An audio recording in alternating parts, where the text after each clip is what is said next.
Something just shifted for you. Not on the outside, at least not yet. Nothing dramatic has happened that others could easily point to.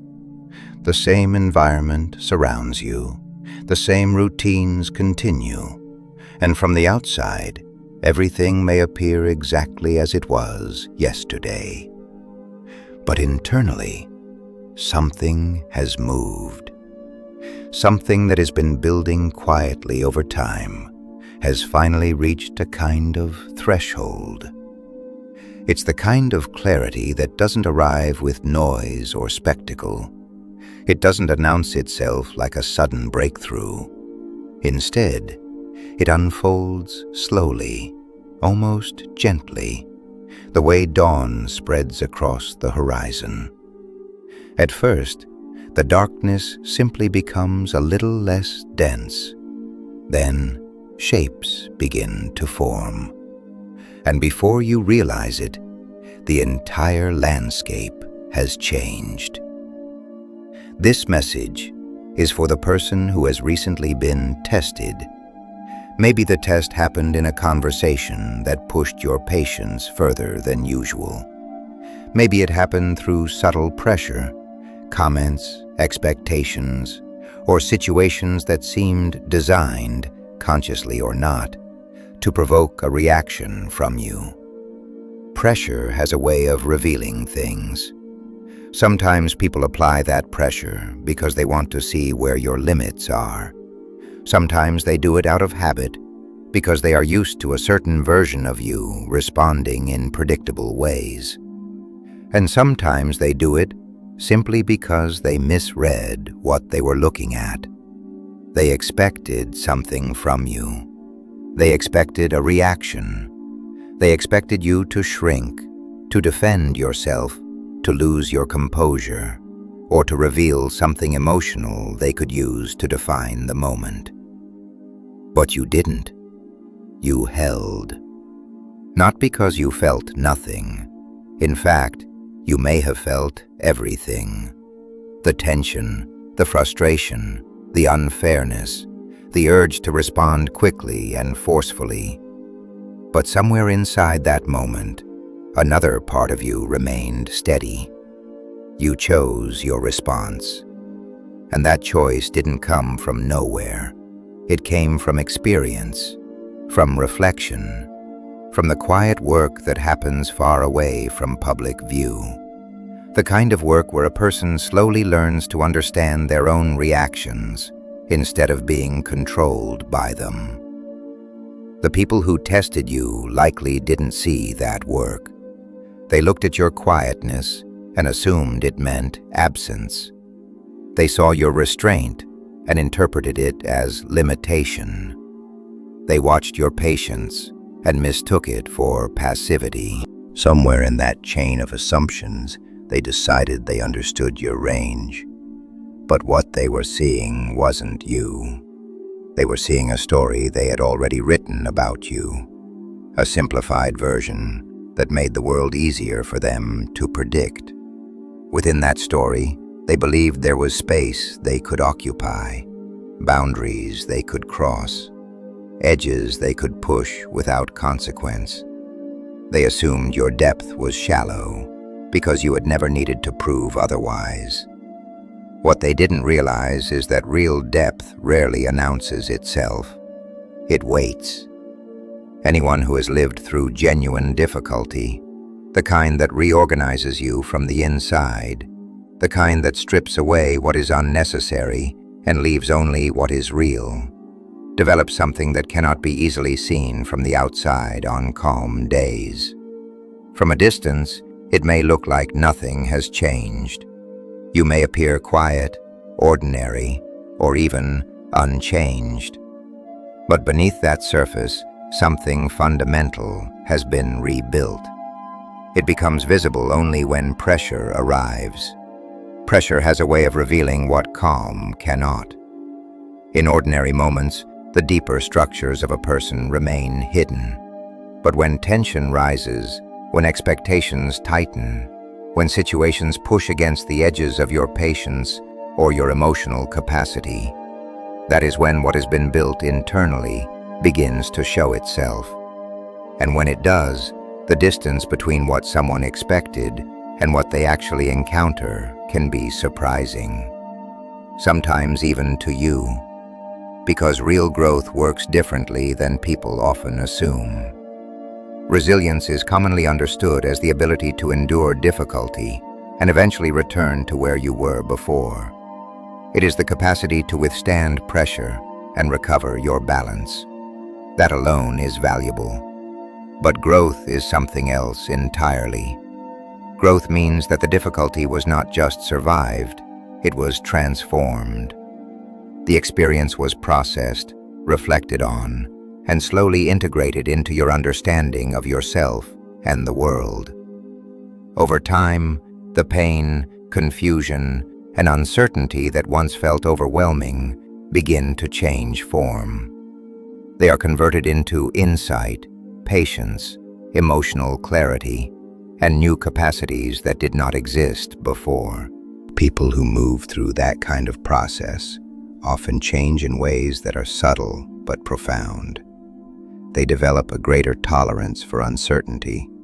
Situations that once demanded immediate answers can now be held without panic. They gain the ability to sit with discomfort without rushing to escape it. Instead of reacting quickly, they observe what is happening inside them. They also develop a clearer awareness of their own emotional signals.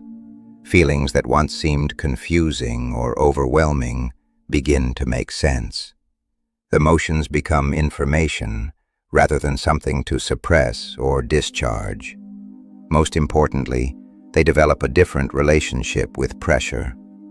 Where others experience pressure as destabilizing, something that must be resisted, escaped, or fought, those who have done this internal work begin to experience pressure as information. It becomes a signal that something important is happening, something that deserves attention rather than avoidance. That shift does not happen overnight. It is built slowly, through many difficult moments. Moments where denial would have been easier. Moments where reacting with anger or withdrawal might have provided temporary relief. But instead, those moments were met with reflection.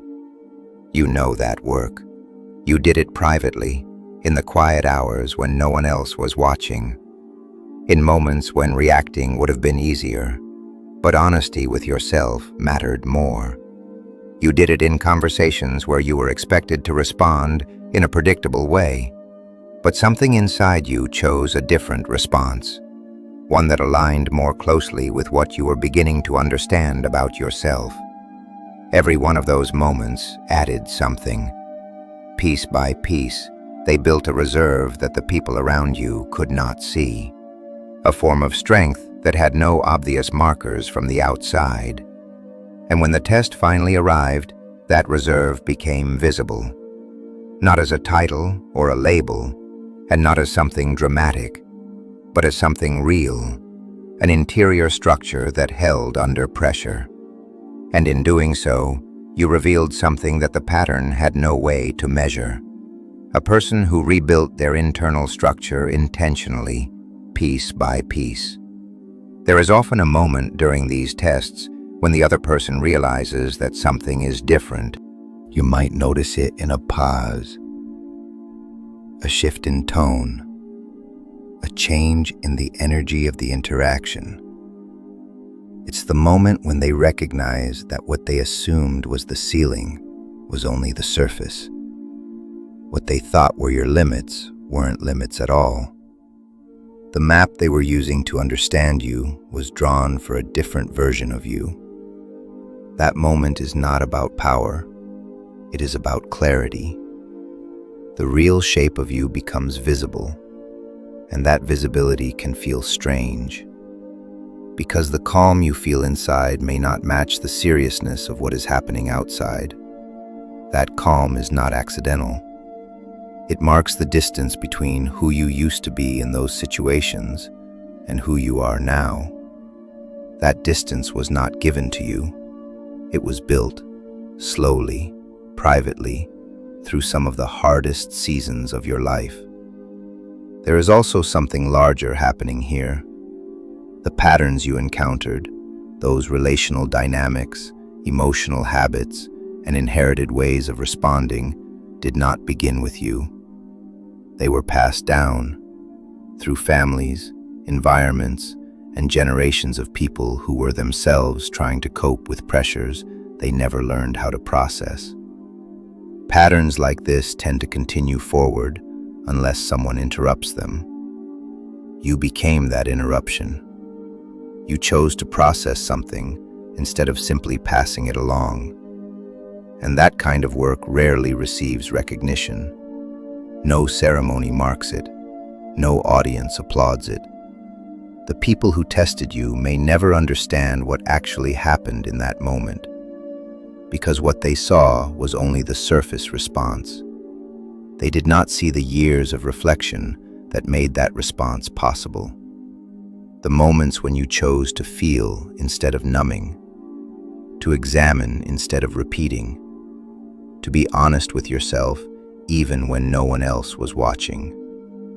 That work changes the trajectory of what comes after you, in your relationships, in your environment, in the quality of presence you bring into every interaction. That is what the test revealed. Not just what you could endure, but what you have become capable of building. And I want to end this honestly. Passing a test like this does not mean the road ahead will suddenly become easy. Life rarely works that way. Challenges will still appear, and circumstances will not always arrange themselves neatly in your favor. Growth does not eliminate difficulty. It changes how you meet it. But what this moment does reveal is something real and lasting. The calm you showed under pressure, the ability to pause, observe, and respond with awareness instead of reacting from impulse, is not something temporary. It is a capacity that now lives within you.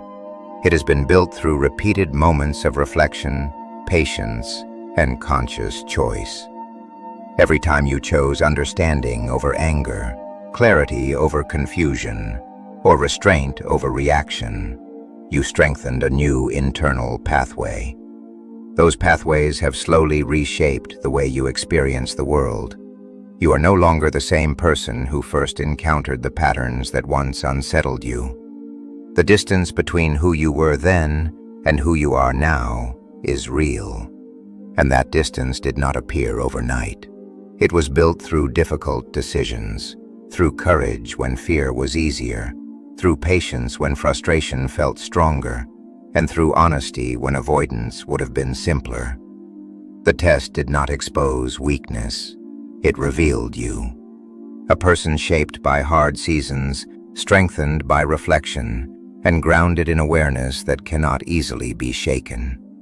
And this is the quiet truth many people eventually discover. Self-awareness is not a destination you arrive at once and for all.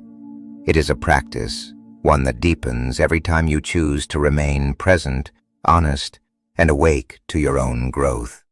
And the foundation that practice creates becomes one of the most reliable things a person can stand on. Take a moment before moving on to the next thing. Recognize what you carried. Recognize what you built. And then decide, with that understanding, what you will build next. This is the inner calling. I will see you in the next one.